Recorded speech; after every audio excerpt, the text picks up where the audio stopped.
And welcome back to Janky AF. Now here we have a beautiful 2002 Volkswagen Jetta in a shade that I'm calling simply very red. Maybe we should call it simply red. That would be fun, wouldn't it? I bought this car off my friend Ed. You may have seen it in our Mustang Mach-E review here on Janky AF, and I believe it to be not only the cheapest but also the rarest Mark IV Jetta. Cheap part is easy because I paid the janky sum of $10 for this car, so we got that one in the book. But why I say rarest is for a few reasons, and we're going to take a deep dive now and see just how rare it is. So here we go.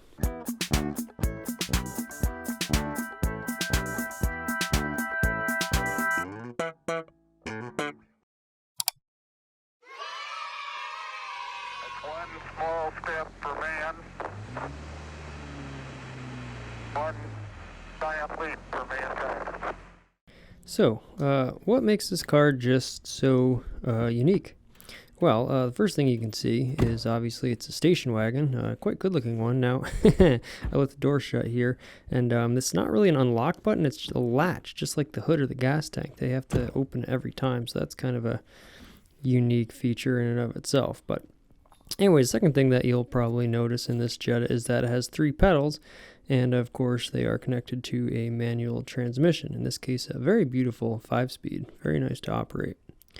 Now, when we zoom out here in just a second, you're going to see another little clue in the corner, and that is, of course, the crank window. So the car also has crank windows. It's kind of like the base model. It doesn't have alloy wheels, has steel wheels and hubcaps, and of course that means it's also powered by the 2-liter 4-cylinder engine, making 115 horsepower, and not the 1.8-liter turbo that you see in just a lot of Volkswagen and Audi products from this time.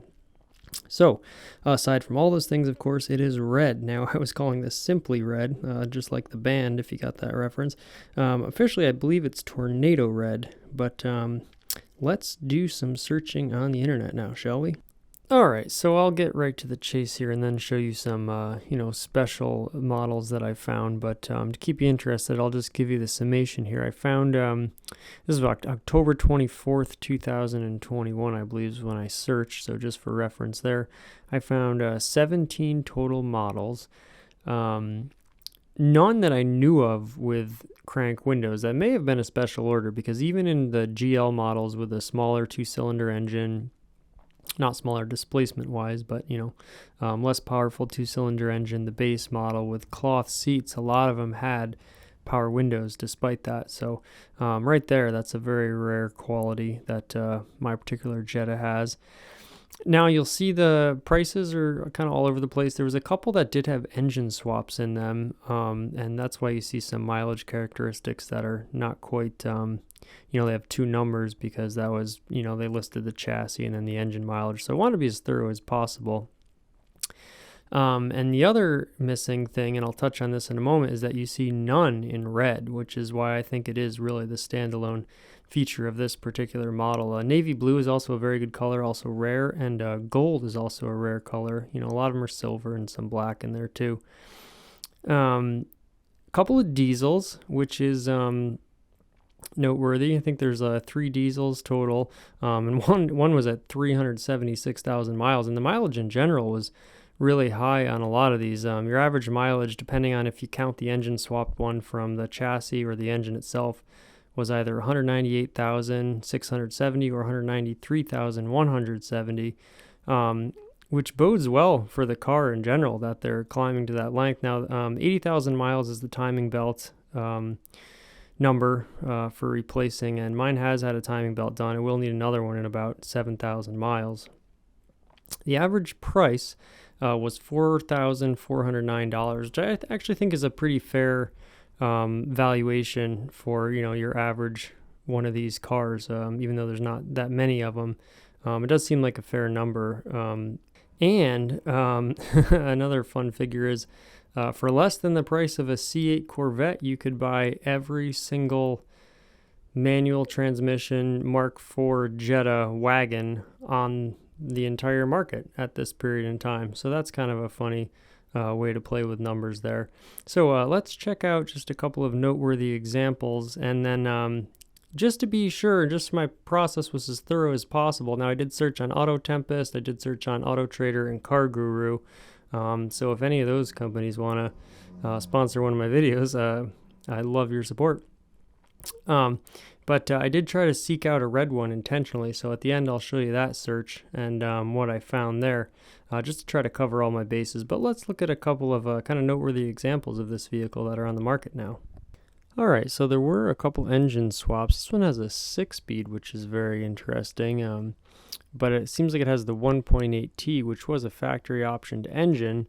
So I guess the GLI package maybe did not come on the wagon, and so it's sort of been swapped over. Very nice seats, nice aero kit there, and quite large rims. But if that's your thing, this black one also has a VR6. Now this is honestly probably the most rare because I only saw one VR6 manual wagon, so I guess just as rare as mine. Nice wheels there. Looks like it had the replacement VR6 put in. Only 135,000 on that, so for $5,000, pretty good deal right there.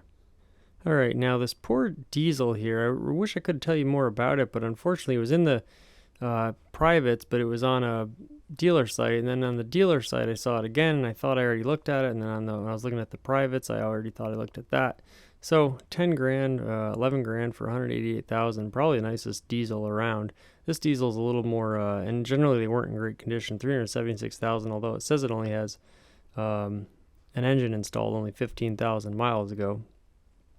So that's an interesting one for $2,000 right there. And then another diesel, looks like it got in an accident. It looks very neglected, but I think it just got in an accident. So 270 on that. So obviously diesel's interesting. This blue, just with the rain coming down, I thought was a really nice example. And it has the hubcaps, which I like. It's sort of the base version. You have a very nice color there and a nice interior.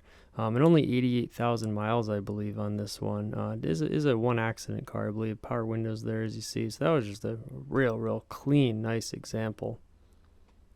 And this one, I think, is maybe my favorite. It's beautiful black, very nice paint job, high mileage, but this tan interior.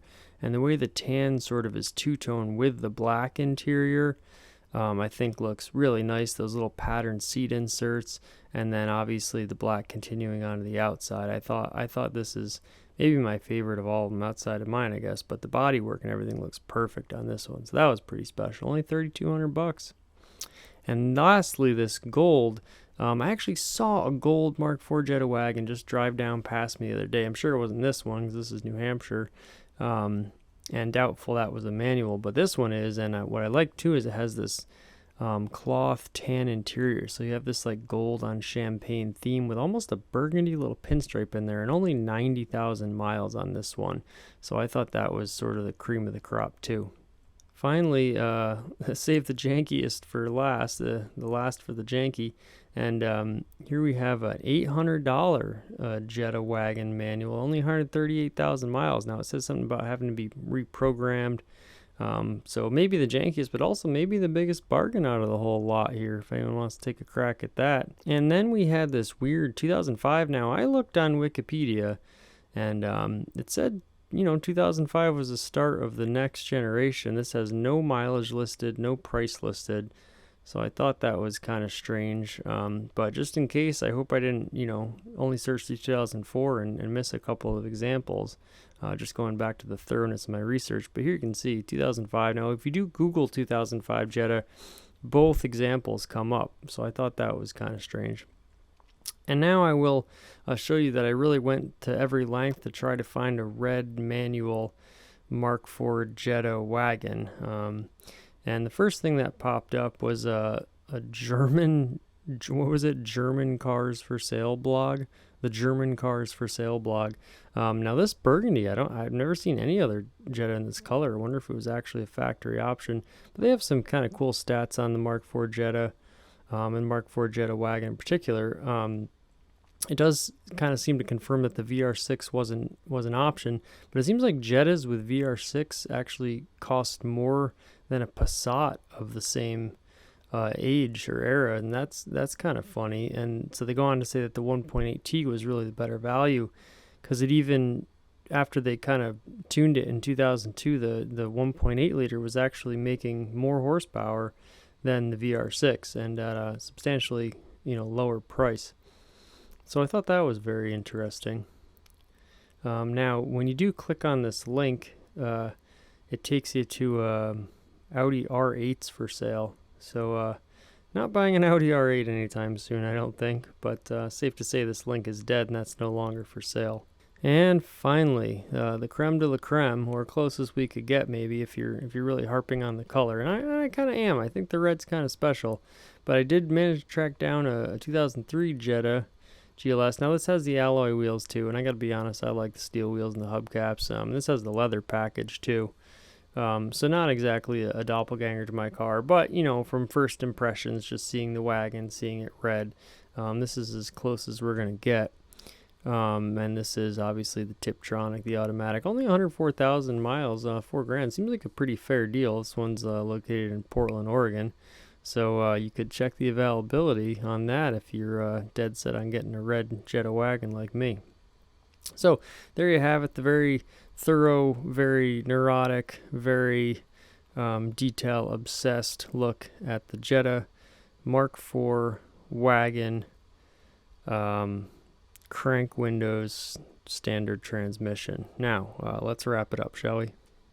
And so there you have it. I believe this is the only Mark IV Jetta, that was on the market, at least when I looked at, is a wagon, a manual transmission with crank windows, no less, and with the 2-liter engine, and of course in this beautiful shade of red. I've actually lusted after this car for some time. Ed's had it for 10 years. We'll get into the history of the car more in another video when I have Ed give you a tour of the car that we did in Houston. But very, very excited for this purchase. I don't know what I'm going to do with it. I got some ideas, but it was too good to pass up, and it was a great drive home. Stopped in the Corvette Museum in Bowling Green, Kentucky. I'll got a video on that as well coming out. And of course, we're going to do a full Janky AF Every Car is a Great Car road test with this vehicle too. So very excited to share it with you all finally, and stay tuned, and until next time, Janky Do Thanky.